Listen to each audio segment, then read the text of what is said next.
ગુજરાતમાં યુસીસી લાગુ કરવાના પ્રયાસ તેજ ચાલી રહ્યા છે। સુરતમાં પ્રતિનિધિઓને કમિટી સાંભળશે। સંસ્થા અને સમુદાયના પ્રતિનિધિઓને કમિટી સાંભળશે। કમિટીના સભ્ય ગીતા શ્રોફ અને દક્ષેશ ઠાકર સુરતના રજૂઆતો બાદ કમિટીનો જે અભિપ્રાય હશે તે સરકારને સોંપશે। તો સંસ્થા અને સમુદાયના જે પ્રતિનિધિઓ છે તેઓને સાંભળવામાં આવશે। ગુજરાતમાં પણ યુસીસી લાગુ કરવાના જે પ્રયાસ છે તે હાલ અત્યારે તેજ ચાલી રહ્યા છે। કમિટીના સભ્ય ગીતા શ્રોફ અને દક્ષેશ ઠાકર સુરતમાં અને રજૂઆતો બાદ કમિટી અભિપ્રાય રિપોર્ટ સરકારને સોંપશે। ડીસા વિસ્ફોટ મોતકાંડ પર કોંગ્રેસના ધરણા હજુ પણ યથાવત છે।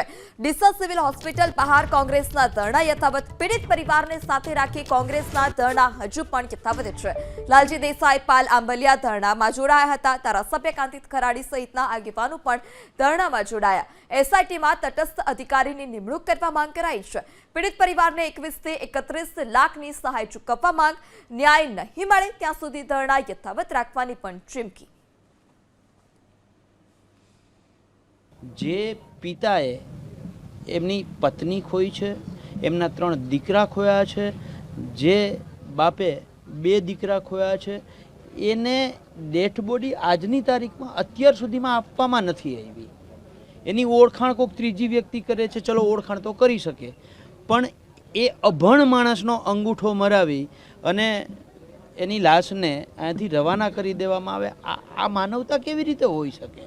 એટલે એ એક માંગ છે। અને એમને જેવી રીતે તક્ષશિલામાં અને જેવી રીતે શું કહેવાય હરણીકાંડ અને મોરબીકાંડની અંદર જે રીતે 32 લાખ ને 21 લાખ આપવામાં આવ્યા છે, તો એવી જ રીતે યોગ્ય એમને વળતર મળે, ન્યાય મળે એ માંગ સાથે અને કમસે કમ એના મોતનો મલાજો જળવાય, એટલે અમારી આ માંગો છે અને એ પરિવારોની માંગ છે।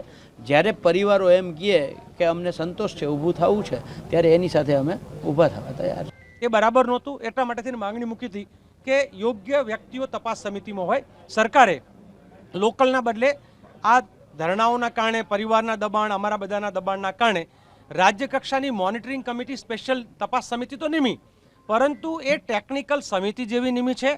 આ સમિતિનો રિપોર્ટ કોર્ટમાં ક્યારેય માન્ય રહેતો જ નથી। એટલે અમે ઈચ્છીએ છીએ કે એ સમિતિમાં પણ એક સારા ચોક્કસ કે જે વ્યક્તિ પોતે આખા ગુજરાતમાં જેનું નામ હોય નિષ્પક્ષ તપાસ માટેનું એ આવે, અને જે આઈઓ જે છે આખી આ ઘટનાની જે લીગલ તપાસ જેણે કરવાની છે, પોલીસ તપાસ જેને કરવાની છે, જેને ક્રાઇમની તપાસ કરવાની છે, એના ઓફિસર તરીકે જે છે એ એક નિષ્પક્ષ પોલીસ ઓફિસર આમાં નિયુક્ત થાય, નહીં કે પછી લીપાપોથી કરે એવા। આ માંગણી એક સ્વીકારવામાં આવે એવી અમારી અહીંયા માંગ સાથે બેઠા। ગુજરાત સરકાર મધ્યપ્રદેશ સરકારના ઈશારે ફક્ત છેલ્લા 24 કલાકમાં એવો પ્રયત્ન થયો છે કે એવું કંઈક કરો કે તાબડતોબ આ બધા લોકો અહીંથી મધ્યપ્રદેશ ભેગા થઈ જાય અને લાશના અંતિમ સંસ્કાર કરે એટલે વાત પતે। આવો ગુજરાત સરકારનો છેલ્લા 24 કલાકમાં એટીટ્યૂડ રહ્યો છે, ન્યાય આપવાનો નહીં। ગુજરાતની સરકારે, મધ્યપ્રદેશની સરકારે પીડિતોની મેટર જલ્દી પૂરી કરવાની કોશિશ કરી છે, એમના આંસુ લૂછવાની નહીં। અને એટલા માટે પીડિત પરિવારોને મેં સંકલ્પ કર્યો છે કે જ્યાં સુધી અમારી માગણીઓ નહીં સંતોષાય ત્યાં સુધી ઊભા નહીં થઈએ।